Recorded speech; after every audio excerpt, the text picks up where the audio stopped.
ಅದು ಆತ್ಮವಿಶ್ವಾಸ. ನಿಮ್ಮಲ್ಲಿ ಆತ್ಮವಿಶ್ವಾಸ ಇದ್ದರೆ ಇಡೀ ಪ್ರಪಂಚದಲ್ಲಿ ನೀವು ಧೈರ್ಯದಿಂದ ಜೀವನದಲ್ಲಿ ಮುಂದೆ ಹೋಗ್ಲಿಕ್ಕೆ ಸಾಧ್ಯ ಆಗ್ತದೆ.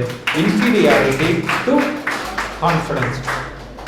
ಮಾತಿನಿಂದ ಕೃತಿಯೆಡೆಗೆ. ಹೌದು, ನಾನು ಮಾತನ್ನು ಆಡ್ತೇನೆ, ಆದರೆ ಮಾತಿನ ಜೊತೆಗೆ ಕೆಲಸಗಳನ್ನು ಮಾಡ್ತಾ ಹೋಗ್ತಾ ಇರ್ತಾನೆ. Action speaks louder than words. ಮಾತಾಡೋಣ, ಮಾತೇ ಅಲ್ಲ. ಇವತ್ತು ವಾನಳ್ಳಿಯವರ ಮಾತಲ್ಲೂ ಬಂತು, ಮಾತೇ ಎಲ್ಲವೂ ಅಲ್ಲ. ಆ ಮಾತನ್ನು ಬಳಸ್ಕೊಂಡು ನೆಗೆಟಿವ್ ಆಗು ಬಳಸ್ತಾರೆ ಎಷ್ಟೋ ಜನ ಅಂತ. ಆದರೆ ಆಕ್ಷನ್ ಓರಿಯೆಂಟೆಡ್, ಮಾತಿನಿಂದ ಕೃತಿಯೆಡೆಗೆ ನೀವೆಲ್ಲರೂ ಸಾಗಬೇಕು. ಆಕ್ಷನ್ ಓರಿಯೆಂಟೆಡ್ ನೀವೆಲ್ಲರೂ ಆಗಿದ್ರೆ ಕೆಲಸ ಮಾಡಬೇಕು ನೀವು. Action. Okay, yes. Next. So ಇದ್ರ ಬಗ್ಗೆ ನೀವು ಈಗಾಗಲೇ ಪ್ರಸ್ತಾಪ ಮಾಡಿದೆ ನಾನು. ಉದ್ಯೋಗದಿಂದ ಉದ್ಯಮಶೀಲತೆಡೆಗೆ, ಉದ್ಯೋಗದಿಂದ ಉದ್ಯಮಶೀಲತೆಡೆಗೆ. Doctor Ravichander was one such example. 1600 ಜನಕ್ಕೆ ಕೆಲಸ ಕೊಟ್ಟಿದ್ದಾರೆ. ನಮ್ಮ ಇನ್ನೊಬ್ಬ ಸ್ನೇಹಿತರು 10,000 ಜನಕ್ಕೆ ಕೆಲಸ ಕೊಟ್ಟಿದ್ದಾರೆ.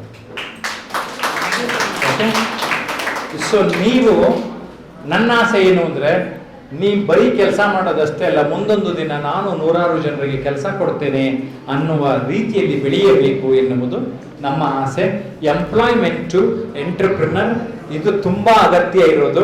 ಮುಂದಿನ ದಿನದಲ್ಲಿ ಏನೂ ಇಲ್ಲದೆ ಇದ್ರು ನಾಲೆಡ್ಜು ಸ್ಕಿಲ್ಸು ಜಾಸ್ತಿ ಮಾಡ್ಕೊಳ್ತಾ ಹೋದ್ರೆ, ಐಡಿಯಾಸು ಥಾಟ್ಸನ್ನು ಇಂಪ್ರೂವ್ ಮಾಡ್ಕೊಳ್ತಾ ಹೋದ್ರೆ, even from zero, even from scratch you can do wonders. Success path to topper. ಈಗ ಬೆಂಗಳೂರಿನಲ್ಲಿ ನಾನು ನೋಡಿದ್ದೀನಿ, ಸುಮಾರು 2 ವೀಲರ್ ಅವರು ಸೈಕಲ್ ಗ್ಯಾಪಲ್ಲಿ ನುಗ್ಕೊಂಡು ಹೋಗ್ಬಿಡ್ತಾರೆ. ಕರೆಕ್ಟಾ? ಹೆಂಗೆಂಗೋ ಹೋಗ್ಬಿಡ್ತಾರೆ ಜೀವನದಲ್ಲಿ. ನಾನು ಅದನ್ನೇನೆ ಹೆಂಗೆಂಗೋ ಹೋಗೋ ಬದಲು ಟ್ರೈನ್ ತರ ಹೋದ್ರೆ, ಒಂದು ಟ್ರ್ಯಾಕ್ ಅಲ್ಲಿ ಹೋದ್ರೆ, ಡಿಸಿಪ್ಲಿನ್ಡ್ ವೇನಲ್ಲಿ ಹೋದ್ರೆ, ಅದನ್ನ ನಾನು ಸಕ್ಸಸ್ ಪಾತ್ ಅಂತ ಕರೀತಾ ಇರೋದು. ಸಕ್ಸಸ್ ಒಂದೇ ಸರಿ ಸಿಗಲ್ಲ ರೀ. ಸಕ್ಸಸ್ಸು ಫಸ್ಟ್ ನೀನು ಆ ರೈಟ್ ಪಾತಿಗೆ ಬಾ ಅಂತ. ಆ ಪಾತ್ 2 ವೀಲರ್ ತರ ಓಡಿಸ್ಬೇಡಿ, ರೈಲ್ವೆ ಟ್ರ್ಯಾಕ್ ತರ ಆ ಪಾತಿಗೆ ಬನ್ನಿ. ಆ ಟ್ರ್ಯಾಕ್ ಮೇಲೆ ಓಡ್ತಿರಲ್ಲ, ಆಗ ಒಂಥರ ನಿಮ್ದೆಲ್ಲ ಲೈಫ್ ಸಿಸ್ಟಮ್ಸ್ ಕರೆಕ್ಟಾಗಿ ಆಗ್ತದೆ. So success path to topper. Leadership to team builder. ನಾಯಕತ್ವದಿಂದ ತಂಡ ನಿರ್ಮಾಣದೆಡೆಗೆ ನಾಯಕರಾಗಬೇಕು. ಆದರೆ ದೊಡ್ಡ ನಾಯಕರ ಯಾರಾಗ್ತಾರೆ ಅಂದ್ರೆ, ತಂಡವನ್ನ ಕಟ್ಕೊಂಡವರು ದೊಡ್ಡ ನಾಯಕರಾಗ್ತಾರೆ. So Ravichander, Nandana palace is one such example. ಅವರ ಒಂದು ಲೀಡರ್ಶಿಪ್ ಇಂದ ಹೇಗೆ ಬೆಳೀತಾ ಇದ್ರು, ಅವರ ಮಾತುಗಳಲ್ಲೇ ಕೇಳಿದ್ದೀರಿ. ಆ ರೀತಿಯ ಅನೇಕ ಎಂಟರ್ಪ್ರಿನರ್ಸ್ ನಾನು ಇಂಟರ್ವ್ಯೂ ಮಾಡಿದ್ದೇನೆ. ಮತ್ತೊಂದು ಪುಸ್ತಕ, ತಿರುವುಗಳ ಅರಿವು ಅನ್ನುವ ಕೃತಿಯಲ್ಲಿ ನನಗೆ ಗೊತ್ತಿರುವ ಒಂದು 30 ಜನರ ಬದುಕನ್ನು ದಾಖಲೆ ಮಾಡಿದ್ದೇನೆ. ಅವ್ರ ಲೈಫ್ನ ಟರ್ನಿಂಗ್ ಪಾಯಿಂಟ್ಸ್ನ ಹೆಂಗೆ ಅವರು ತಗೊಂಡು ಜೀವನದಲ್ಲಿ ಮುಂದೆ ಹೋಗಿದ್ದಾರೆ ಅಂತ. ತಂಡಗಳನ್ನು ನಿರ್ಮಾಣ ಮಾಡ್ತಾ ಹೋಗಬೇಕು. ಸೊ ನಾಯಕತ್ವದಿಂದ ತಂಡ ನಿರ್ಮಾಣದೆಡೆಗೆ. ಮೀನ್ ಮೈಂಡೆಡ್ ಟು ಬ್ರಾಡ್ ಮೈಂಡೆಡ್. ತುಂಬ ಸಂಕುಚಿತವಾಗಿ ಯೋಚನೆ ಮಾಡ್ತೀವಿ ನಾವು. ಬ್ರಾಡ್ ಮೈಂಡೆಡ್ ಅಂದರೆ ವಿಶಾಲ ಮನೋಭಾವ.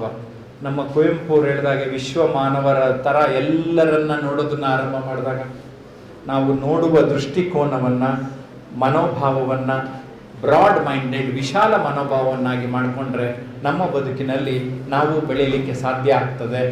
So mean minded to broad minded helps. Small thoughts to big thoughts. ನೀವು ಸುಮ್ಮನೆ ನನ್ನ ಜೀವನದಲ್ಲಿ ಏನೋ ಆಗಬೇಕು, ಸ್ವಲ್ಪ ದೊಡ್ಡದೇ ಆಗ್ಬೇಕಂತ ಗುರಿ ಇಟ್ಕೊಂಡ್ಬಿಟ್ರೆ ಆಗ್ತೀವಿ. ಥಿಂಕ್ ಬಿಗ್, ಅಚೀವ್ ಬಿಗ್ ಅಂತ ಒಂದು ವರ್ಕ್ಶಾಪ್ ಮಾಡಿದ್ದೆ. ಆ ವರ್ಕ್ಶಾಪ್ ಒಬ್ಬ ನನ್ನ ಸ್ಟೂಡೆಂಟ್ ಬರಬೇಕಾಗಿತ್ತು, ಬಂದಿರಲಿಲ್ಲ. ಆ ಇಮೇಜ್ ನೋಡಿ ಆಕೆಗೆ ನಾನು ಗಿನ್ನಿಸ್ ರೆಕಾರ್ಡ್ ಮಾಡಬೇಕಂತ ಒಂದು ಸ್ಕೂಲ್ ಪ್ರಿನ್ಸಿಪಾಲ್, ನನ್ನ student, online student, she has done Guinness record in front of me. ನನ್ನೇ ಚೀಫ್ ಗೆಸ್ಟ್ ಆಗಿ ಕರೆದಿದ್ರು. ಅಂದರೆ ನಾವು ಮಾಡಬೇಕಂದ್ರೆ ಯಾರು ಬೇಕಾದರೂ ಏನು ಬೇಕಾದ್ರೂ ಮಾಡ್ಬೋದು. ಜವಾಹರ್ಲಾಲ್ ನೆಹರು ಒಂದು ಮಾತು ಹೇಳ್ತಾರೆ, ಲೋ ಏಮ್ ಈಸ್ ಕ್ರೈಮ್ ಅಂತ ಹೇಳ್ತಾರೆ.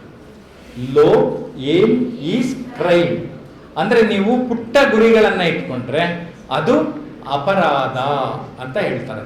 ಅದರ ಅರ್ಥ ನಾವೆಲ್ಲರೂ ದೊಡ್ಡ ಗುರಿಗಳನ್ನು ಇಟ್ಕೊಳ್ಳೋಣ ಅಂತ. ವೇಗ್ನೆಸ್ ಟು ಕ್ಲಾರಿಟಿ, ಅಸ್ಪಷ್ಟತೆಯಿಂದ ಸ್ಪಷ್ಟತೆಡೆಗೆ.